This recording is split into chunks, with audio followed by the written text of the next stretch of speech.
make of that? Probably took a while to get into the second part of the first half. Yeah, I thought we had good moments. Second half. Look, it was always going to be sort of full-blooded. St. Pat's were up for it, and Nathan's made 2 great saves second half. I'd like us to show, not endeavour-wise or work ethic-wise, there's nothing ever wrong with that, but just, we have really good players, and we need players to believe that they're really good players and realise how good of players they are. Just could have done with having a little bit more quality in possession, but as I said, from an effort standpoint, I can't fault them, but I'd like to think we get a little bit more cohesive as the season goes on, and just players to believe how good they are, because we certainly, as a staff, we certainly believe in them, and ultimately we want to be coming to venues and winning games. We've had positive, we've had 1 defeat in 9 games, 2 wins, but obviously 6 draws, so we want to be turning them draws into victories.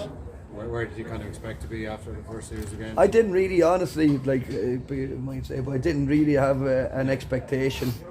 It was just week on week, and you can see in the league everyone's capable of taking points off each other, and I think it was a draw at the Bows, and the last minute goal, a very tight game at Talca, was it? So that's the league it's going to be this season. There's going to be 3 or 4 fixtures where you'd have real trouble every week of saying with any sort of certainty, that's going to be a home win or an away win, I would say there was obviously a lot of build up to the game, but it didn't seem to be, wasn't played in a bad manner. No, well, from a player's point of view, or that there'd be no animosity in regards.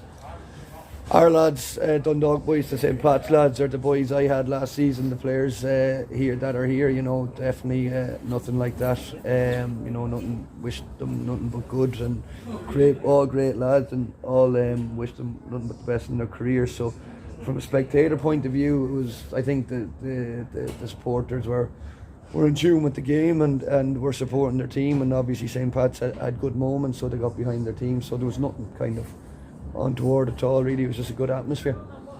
Nathan's made a few good saves in a handful of games now.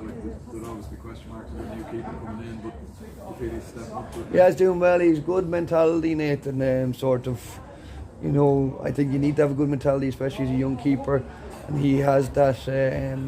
We played on the Friday, sort of, probably not his fault, but gave pen away against Shelburne, but the way he bounced back then from a mental standpoint on the Monday against Shamrock Rovers with great saves, that gave me a good idea and a good inkling of what he's made of from a character standpoint. So he's continued that on. He's been very good, and he's had numerous clean sheets so far this season, so that'll only do his confidence the world of good.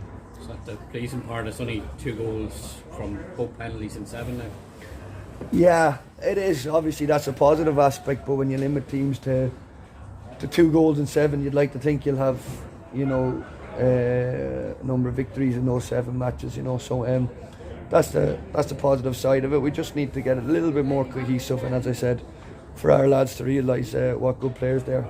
Was that change at half time a tactical one in terms of? Yeah, it was. Yeah. You weren't happy with that area? No, I just thought we could have more control in the game, and like I said to Paul at half time, like, there's full belief in him, and he will be a very good player for Dundalk. It was just a decision we made, and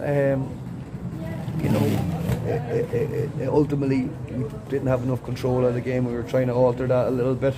So, but in regards Paul going forward, he shows every day in training what a good player he is. Seems to be very good defensively so far this season, very solid. There's a foundation there. Yeah, well, funny enough, our first 2 games we drew 2-2. We conceded 4 in the first 2. And people are probably going to say we're going to have a leaky defence, or, obviously you don't want to concede 2 goals in each of your first 2 games. But since then we've been very good, and it's just about everything in life. It's just about a balance. You want to be good in defence and scoring goals galore in attack. So we'll get there. We'll get a little bit more fluidity in our game, and just really enjoying working with them, and we will improve as we go. Another double weekend next weekend.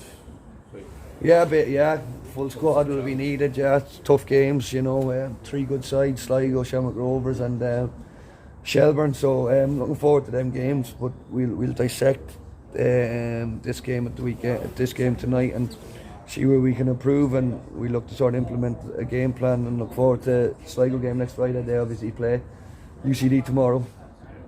John Manny's getting close, you were saying? Yeah, he won't be long. He's making good progress, so hopefully he's back in the next couple of weeks, back in training, taking full participation. So that'll be a big boost also.